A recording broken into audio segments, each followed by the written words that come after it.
Barchangizga assalomu alaykum. Futbol manzili kanaliga xush kelibsiz. El Clasico, final, bosim, tarix va savol. Bu oddiy o'yin edimi? 36-daqiqa. Rafinha. Aynan shu lahzada o'yin boshqa darajaga chiqdi. U Real Madrid darvozasiga dastlabki golni kiritdi va raqiblariga bu faqat navbatdagi El Clasico emasligini ko'rsatadi. Bu gol stadionni uyg'otdi, o'yinga shiddat, futbolchilarga esa g'azab qo'shdi. Shu ondan boshlab hammasi o'zgardi. Real Madrid esa qarab turmadi. Ular bu bosimga javobsiz qoladigan jamoa emasligini yaxshi bilardi.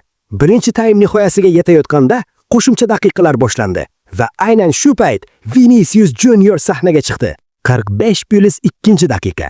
Vinicius Barselona darvozasini ishg'ol qildi. Bu gol oddiy javob emas edi. Bu biz bu yerdamiz degan signal edi. Real Madrid o'yindan chiqmaganini, oxirigacha kurashini ko'rish uchun. Lekin bu hali hammasi emas edi. 45+4-daqiqa. Robert Lewandowski. Barselona yana oldinga chiqdi. Bu gol tajriba va sovuqqonlikning mahsuli edi. Hamma o'yladi, balki shu bilan birinchi taym yopilar. Ammo El Clasico bunaqa tugamaydi. 45+6-daqiqa. Gonzalo Garcia. Real Madrid esa yana javob qaytardi. Birinchi taym yakunlanmasdan oldin hisob tenglashdi. 2-2. Shunchaki dahshatli o'yin. 4 ta gol, bitta taym. Hech kim ortga chekinmadi. Ikkinchi taym esa yanada keskin boshlandi. Sariq kartochkalar, stress, asabiylik. Ikkinchi taymda naqd 5 ta sariq kartochka ko'rsatildi. Bu holat o'yindagi katta bosim va futbolchilardagi asabiylikning yaqqol isbotidir. O'yin cho'qqiga chiqayotgan bir joyda 90+1-daqiqa. Frenkie de Jong qizil kartochka oldi.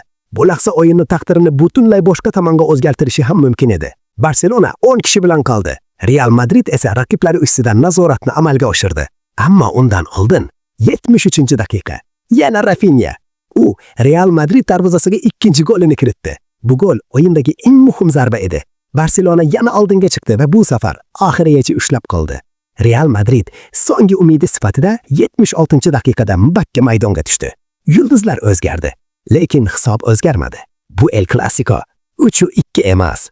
Bu shiddat, bosim, javob va iroda haqida bo'lgan o'yin edi.